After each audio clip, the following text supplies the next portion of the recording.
नमस्कार सभी को। मैं हमारे YouTube चैनल एजू वे लाइफ में आपका एक बार फिर से स्वागत करता हूं। जैसा कि आपको पता है, शिक्षण से संबंधित हमारी 4 क्लासेस हो गई हैं और ये 5वीं क्लास रेगुलर चल रही है। ठीक, तो शिक्षण से संबंधित जो क्लासेस हैं हमारी, तो इसमें हम शिक्षण को संपूर्ण समझने का प्रयास कर रहे हैं। तो इसके लिए आज हमारी जो क्लासेस है वह है प्रभावशाली शिक्षण।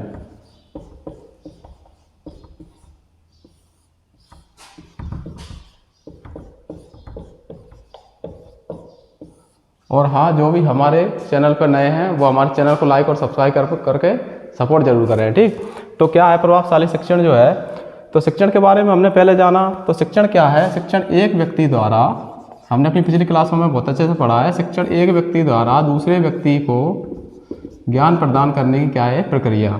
तो एक व्यक्ति कौन है जो शिक्षा प्रदान करता है? वह है शिक्षक। ठीक, और जो दूसरा व्यक्ति होता है ज्ञान प्राप्त करने वाला, वो होता है शिक्षार्थी या छात्र। ठीक,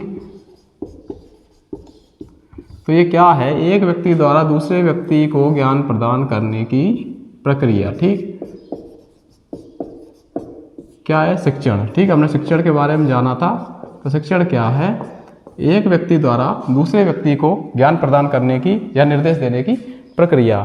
ठीक, तो शिक्षण जो है, शिक्षण का जो मूल उद्देश्य होता है वो क्या होता है? अधिगम उत्पन्न करना। शिक्षण का जो मूल उद्देश्य वो क्या है? अधिगम उत्पन्न करना। किसके अंदर? शिक्षार्थी के अंदर।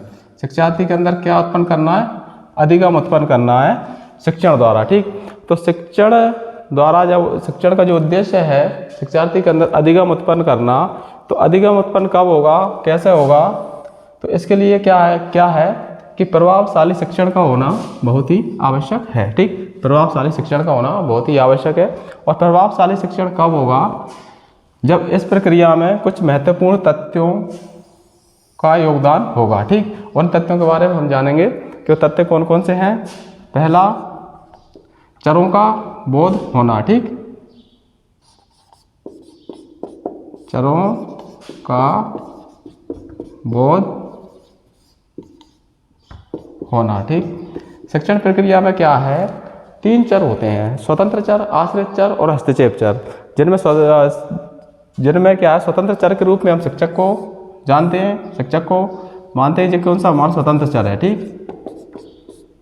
शिक्षक हमारा स्वतंत्र चर है और शिक्षार्थी जो है वह आश्रित चर है। ठीक, और हस्तक्षेप चर जो होते हैं उनमें विषय वस्तु,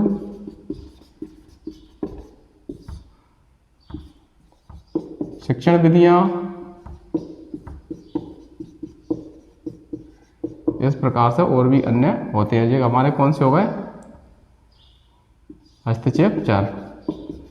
तो क्या है कि इन तीनों चरों का बोध होना शिक्षण प्रक्रिया में बहुत ही आवश्यक है। और इन चरों के बोध से क्या होता है? जब इन चरों की समझ होती है, तो इनके स्वरूप की जब समझ होती है, तो शिक्षण प्रक्रिया को उसी प्रकार से प्रदान करने में क्या है? आसानी होती है और शिक्षण प्रक्रिया क्या है? प्रभावशाली बनती है। ठीक, तो पहला हो गया हमारा शिक्षण में जो है चरों का बोध होना जरूरी होता है। दूसरा जो है संप्रेषण कौशल। संप्रेषण कौशल या कक्षा शिक्षण या कक्षा संप्रेषण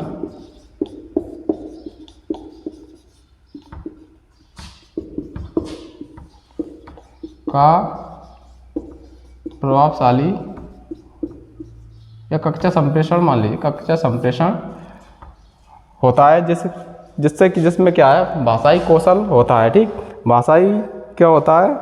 भाषाई कौशल होता है संप्रेषण द्वारा, यानी कि एक व्यक्ति द्वारा जब दूसरे व्यक्ति को ज्ञान प्रदान किया जा रहा है, तो क्या है? एक भाषा द्वारा शिक्षक अपने शिक्षार्थियों में ज्ञान प्रदान करता है, तो यह किसके अंतर्गत आ जाएगा? संप्रेषण के अंतर्गत। तो इसमें क्या है? भाषाई कौशल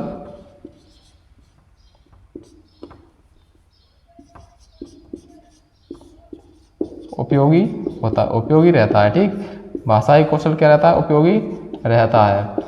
अब क्या होता है? शिक्षक जो है अपनी भाषा में, है ना, किस प्रकार से पाठ्य वस्तु को या विषय वस्तु को शिक्षार्थियों को समझा रहा है, बता रहा है, तो वह क्या है, उसका संप्रेषण कौशल के अंतर्गत आ जाता है। जिससे क्या है कि जिस भाषा को छात्र बहुत अच्छे से समझ रहे हैं या समझते हैं, उस भाषा में अगर शिक्षक जो है शिक्षार्थियों को ज्ञान प्रदान करता है तो शिक्षण में क्या है, प्रभावशीलता उतनी बढ़ जाती है। ठीक, तो हमारा दूसरा पॉइंट हो गया। अब तीसरा जो है शिक्षण उद्देश्य।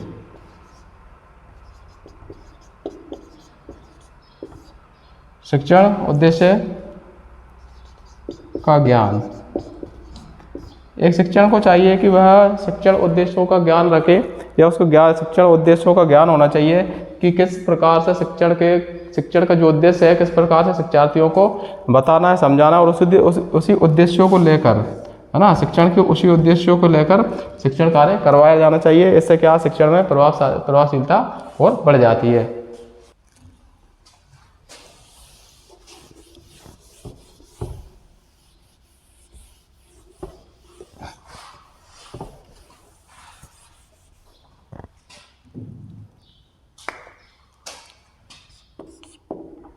उपयुक्त शिक्षण विधियों का ज्ञान।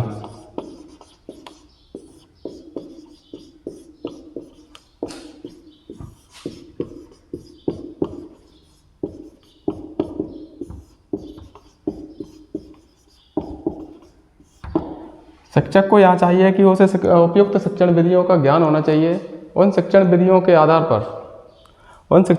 आधार पर ही क्या है, शिक्षक शिक्षण कार्य को पूर्ण करवाता है। और दूसरा क्या है, शिक्षण विधियां जो होती हैं शिक्षण कार्य को पूर्ण करने में सहायक होती हैं। इन विधियों के माध्यम से शिक्षण को और ज़्यादा आसान और सरल बनाया जाता है। ठीक है, शिक्षण विधियों के माध्यम से क्या होता है कि शिक्षण को आसान और सरल बनाया जाता है। ठीक, तो उपयुक्त शिक्षण विधियों का ज्ञान शिक्षक को होना बहुत ही आवश्यक है। शिक्षण कौशलों का उपयोग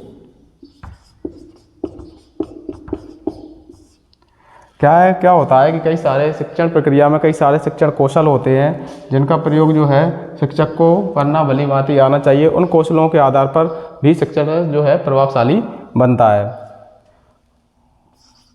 नंबर 6 है शिक्षण सहायक सामग्री का प्रयोग।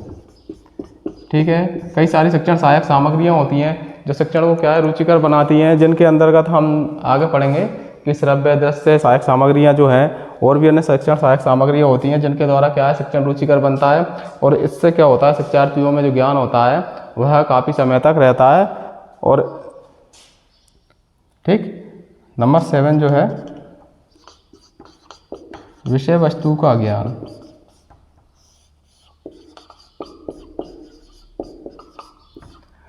शिक्षक को जो है अपनी विषय वस्तु का ज्ञान पूर्ण रूप से होना चाहिए।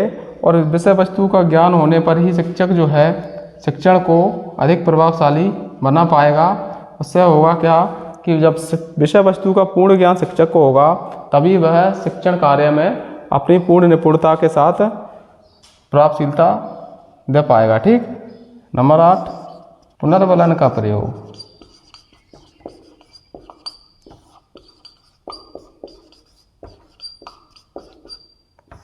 शिक्षक को क्या है कि कक्षा शिक्षण के अंतर्गत समय समय पर छात्रों को पुनर्बलित करते रहना चाहिए। इससे क्या है, छात्रों का सहयोग शिक्षक को प्राप्त होगा। और जब छात्रों का सहयोग शिक्षक को प्राप्त होगा तो शिक्षण प्रक्रिया छात्र और शिक्षक के द्वारा बहुत ही आसानी से पूर्ण होगी और उसके शिक्षण प्रक्रिया में क्या है प्रभावशीलता रहेगी।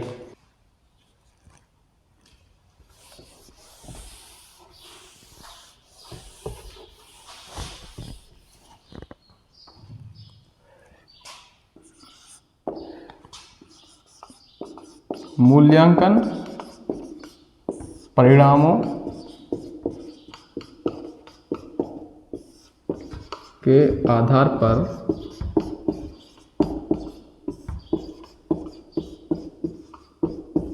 शिक्षण। ठीक, अगला पॉइंट हमारा क्या है, कि मूल्यांकन परिणामों के आधार पर शिक्षण क्या है, समय समय पर निरंतर शिक्षार्थियों का मूल्यांकन करते रहना चाहिए।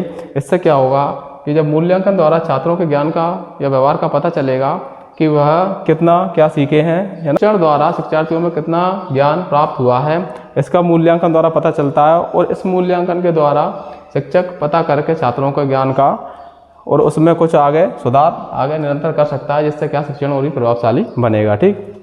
नंबर 10, स्वाध्याय की प्रवृत्ति का होना।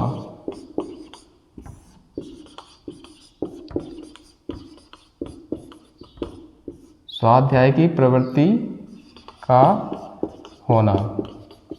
अब स्वाध्याय की प्रवृत्ति का होना क्या है कि शिक्षक के अंदर स्वाध्याय की प्रवृत्ति होना चाहिए। अब स्वाध्याय की प्रवृत्ति जब शिक्षक के अंदर रहेगी तो वह क्या है अपने ज्ञान में और विस्तार कर पाएगा, और जिससे क्या है वह शिक्षण प्रक्रिया को और भी प्रभावशाली बना पाएगा। ठीक। तो यह शिक्षक के लिए बहुत ही आवश्यक तत्व हैं जिनके द्वारा शिक्षण जो है प्रभावशाली बनेगा और शिक्षण का जो है मूल उद्देश्य अधिगम उत्पन्न करना वह आसानी से पूर्ण हो सकेगा। ठीक। आज के लिए इतना ही।